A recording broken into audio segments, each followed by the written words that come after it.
Hello, my name is Oscar Fire, and welcome to my review of the Genesis of Shannara trilogy. Now, based on everything you've seen previously, prior to this point, in an earlier time, you probably can guess kind of what I'm going to say about this, which is surprising even to me. And that is, this series was a complete and total mixed bag. It wasn't bad, wasn't really very good either, though. As my first video on Armageddon's Children, kind of expounded upon, the premise and the setup of the world doesn't really work, right? I went on a long, half-hour-long rant about how the people of Terry Brooks's post-apocalyptic world aren't really behaving like people, except at the very end when the caravan's traveling to the valley and suddenly everyone's kind of behaving like people. Oh, that's weird. It's kind of weird, kind of freaking weird. But until that point, everyone is very arbitrarily just completely closed-minded and isolationist until they're not, and I find that deeply irritating, and only just realized that in this precise second that I was like, wait a minute, all those people joined the caravan when it was on its final leg of the journey to the valley. Wait a minute, that totally just clicked in my head, and I just realized that's stupid, that's dumb, that's actually dumb. But obviously, I have an issue with the setup, and I obviously have an issue with the conclusion. Which I'm going to get into like I said in the last video, I'm going to get into in a second here. But the thing about it is that everything else in between that really is kind of okay.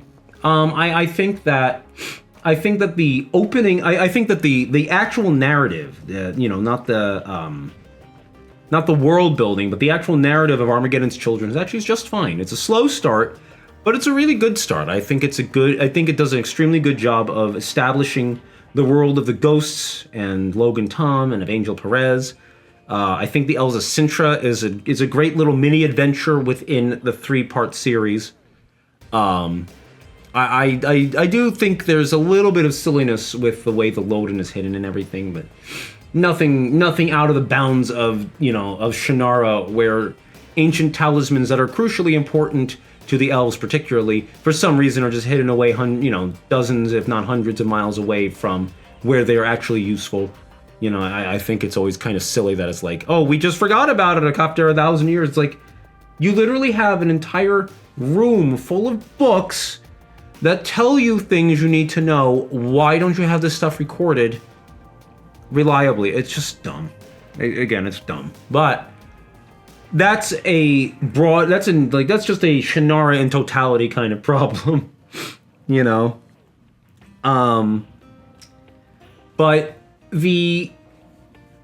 Elza Sintra, though, I think actually is legitimately, having read through all 3 now, the Elza Sintra is legitimately the strongest of the 3 books. It was a good little mini adventure in the middle, but it also had good little character moments on the outside with the ghosts and everything, traveling with Logan Tom getting used to the idea of taking care of a bunch of people when he's been traveling on his own. I thought that was some really good character work. I really enjoyed it.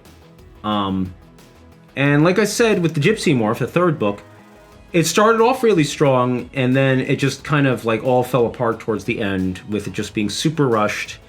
Like a lot of bad things kind of happened completely arbitrarily, and it was super, super frustrating to read that book towards the end, because it's just like, why are things happening the way they are?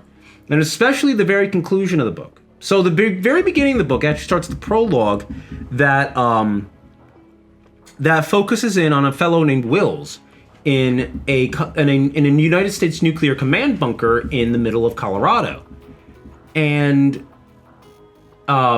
basically, he's the guy who's basically got control of the entire remainder of the United States nuclear arsenal. And at the very end of the book, in the last chapter, he goes completely mad and launches the nukes. And that is the doomsday that everyone's being brought into the valley to be protected from.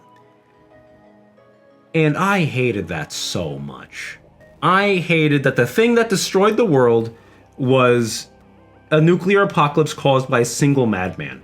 It felt so arbitrary and random, and just it feels like Terry wrote himself into a corner, and this is how he felt like he had to get him. How he felt like he could get himself out of it. Even though I don't even think it works. It doesn't even make sense because I sincerely doubt that even with the Pentagon destroyed, I sincerely doubt that the United States Nuclear Command is going to all be centralized in one extremely tiny bunker in the middle of Colorado. I'm not convinced that that's going to happen. They're still going to set, operational security and so forth. They're still going to separate it out to multiple locations. Two, I completely 100% doubt that because this is what I was talking about back at the beginning, right? With the issue with technology, even though the world collapsed, 30 years earlier, and even if things had been kind of sort of maintained ish, in the like 20 years, say like 15, 20 years afterwards, things definitely have not been consistently maintained for the past 5 or 10.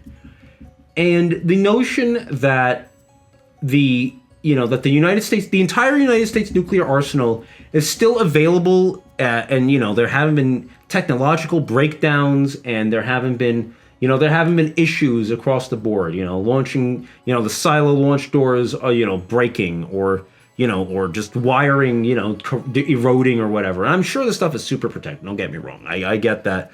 Some of it would survive, but the farther away it is, and given that, certainly some cities of the United States have been nuked, and that means that some of the nuclear launch sites have been nuked, the idea that, that this Wills fellow has access to the entire U.S. nuclear arsenal, is able to launch the entire nuclear arsenal, despite not being a high-ranking officer in the bunker. I mean, it's implied that,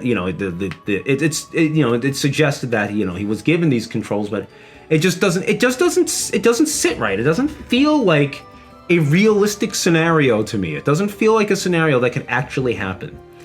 And, and the idea that, he would be able to launch, even a significant fraction of the nukes doesn't feel like it's something that could actually happen. And it just really annoyed me. Because I kind of like saw it at the beginning, actually. And I decided to actually read that part of the last chapter again in advance, just because I'm like, I already know what's going to happen once I read this.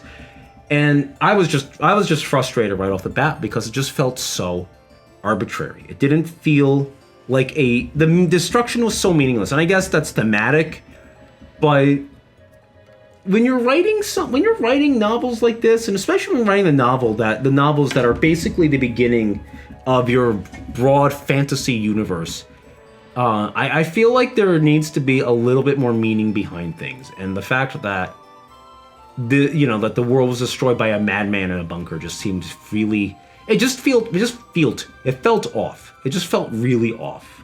It didn't feel like a realistic scenario.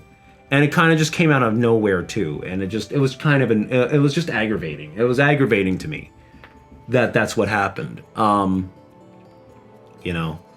been thinking about like what would I have done instead. And first of all, a better setup would have made it so that it was the demons that were responsible for the world's destruction. And I even like kind of bandied it about, and I will probably get a little more into detail with it in the video that comes after this.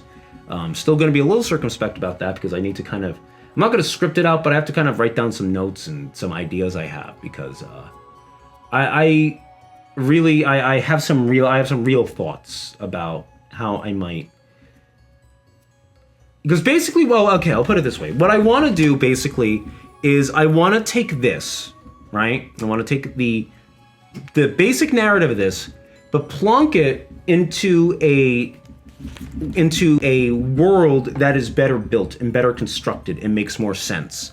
I want to see if I can't come up with a better backdrop and setting for the world, or if not better, certainly something different, to see if I can't do something that just feels like it fits a little better. You know, that feels like that's more satisfying to read in the end. Because like I said, you know, it's like at the end of the day, it doesn't, you know, the Genesis of Shannara just didn't feel very satisfying as novels to read, just because there was a few too many things wrong for all the things they did right. There was a few too many things that were wrong, and it just resulted in a lot of irritation and a lot of frustration that I feel like could have been avoided. I feel like if Terry hadn't been obsessed with, like, and I pointed this out in the review for the second book, if Terry hadn't been obsessed with all of his little vignettes, like his little post-apocalyptic ideas that he wanted to write about, you know, of the senator, right, and the compounds being all isolationist everywhere, you know, and say like the girl Logan Tom runs into when he's heading towards the Sintram, when he's heading to the Elves, and he runs into that one girl who is, and I didn't really bring her up, who's basically been cast out on the streets on her own. Her family's died to disease, and she's by herself. She's starving, and she just wants someone to travel with, and she even offers to, and it's kind of caught me off guard a little bit. Because bear in mind she's just a teenager, and she offers basically to warm Logan Tom's bed at night, and it's like, whoa, okay, wait a minute. And eventually, and it just ends up directing her to find the ghosts, and she eventually finds them somehow, even though they have moved on from their campsite by the time she joins up, which means that theoretically she should have run into the, given that she lagged behind so far, she should have run into the demon army at some point. She should have been ambushed, but we'll leave that to either side. You know, but I feel like he was obsessed, though, that like Terry was obsessed with having these little mini post-apocalypse stories in his book, to the detriment of, like, to the overall detriment of the actual, like, plotting and narrative, and it was just, you know, I feel like that just kind of that dragged the books down a bit, because it resulted in a lot of side stories and side quests that took up time that would have been better spent with characterization and whatnot. You know, with the main cast. As it is, the book has this trilogy has a huge ensemble cast. You know, you need to, if you're gonna have enough characters, you need to have enough time and space to work with the characters. And if you don't do that, then you are going to inevitably either end up having too much of trying to get the characters in there and not enough room for the plot, or the plot is going to cause the characters to fade into the background. And this was definitely a case of the former, where we're trying to give all the characters their time to shine, causes the plot to kind of fade a little bit, and it just didn't work as well as it should have. I think the worst part, though, I think the worst part legitimately, though, is that I really, really wanted to love this series again, like I did before, much in the same way that I loved The Word in the Void, and I liked the High Druid. I loved the High Druid.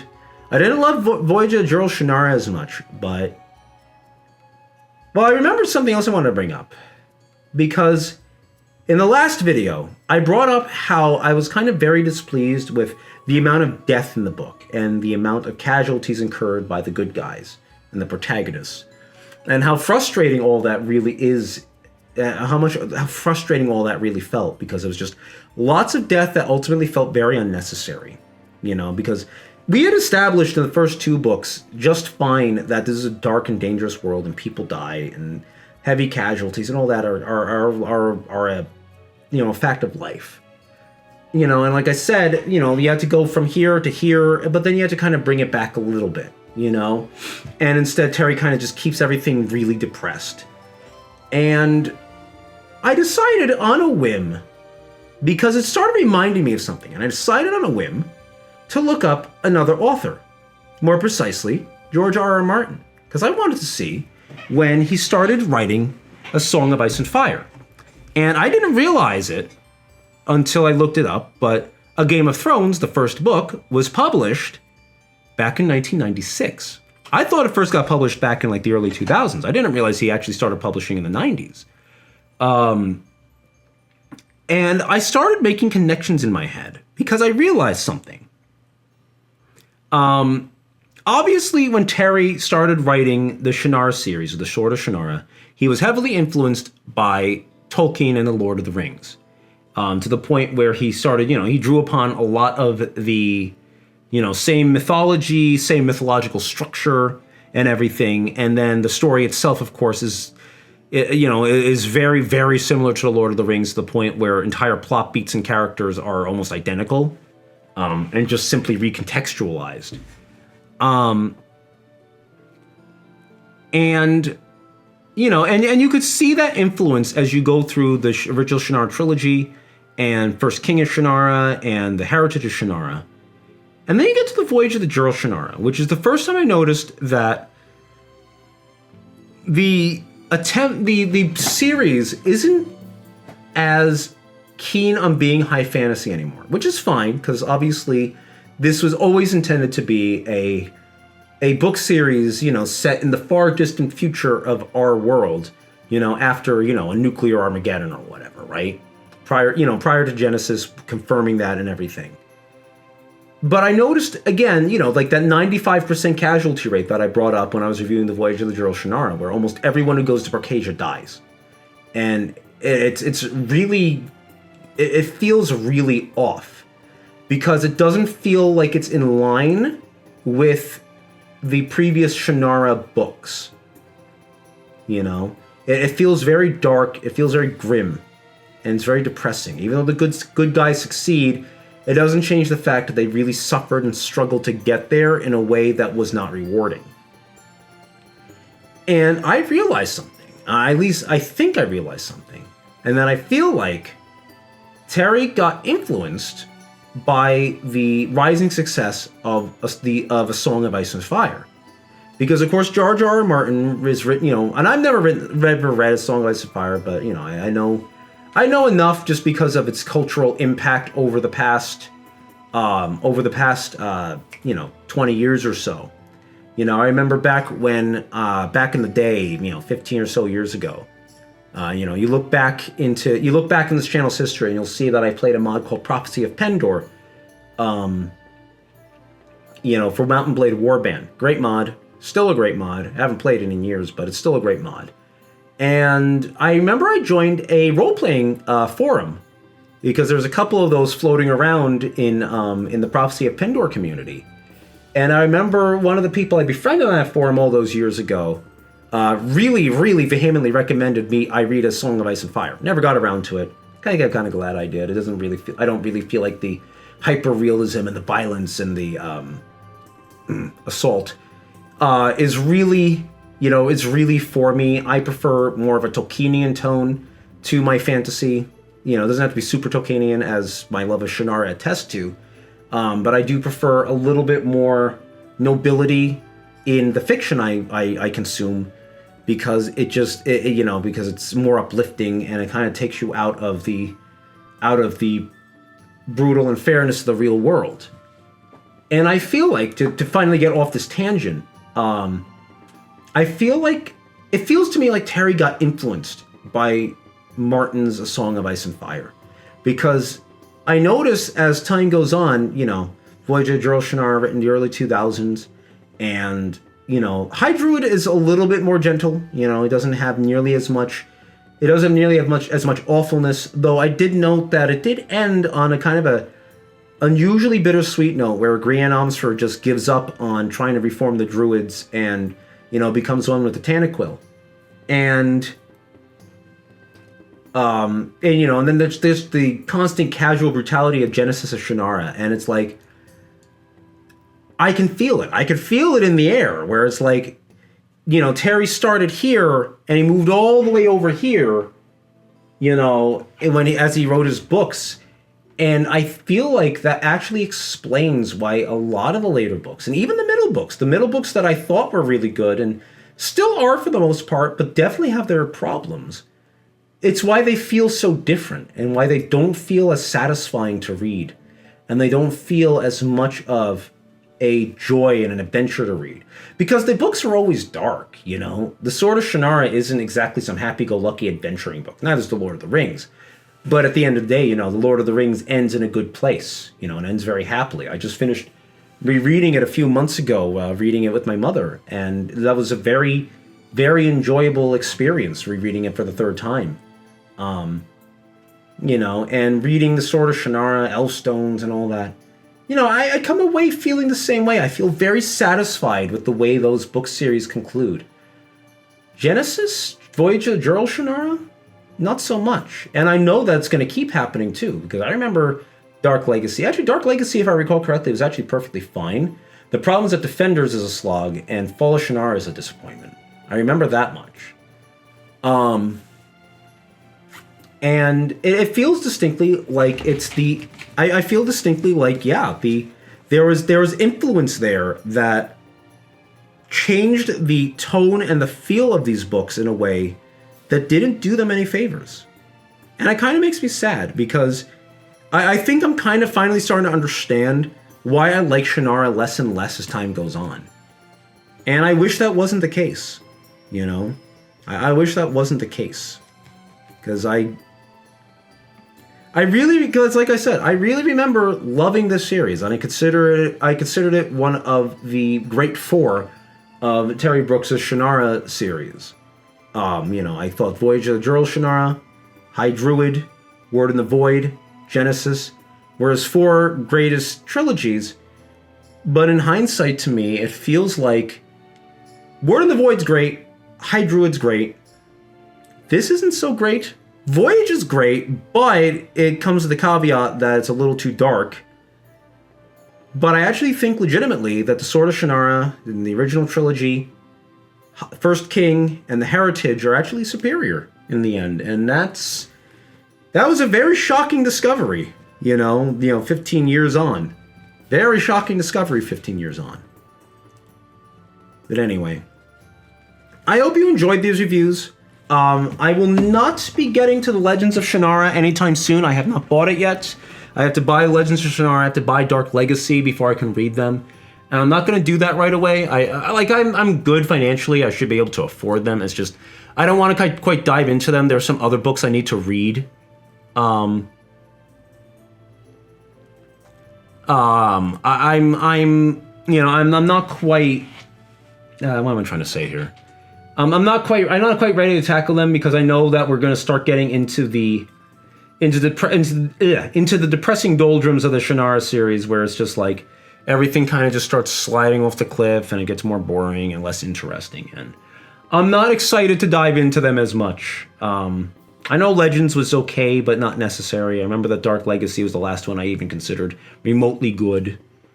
So, anyway, thank you for watching. I hope you enjoyed this. There is another video coming out.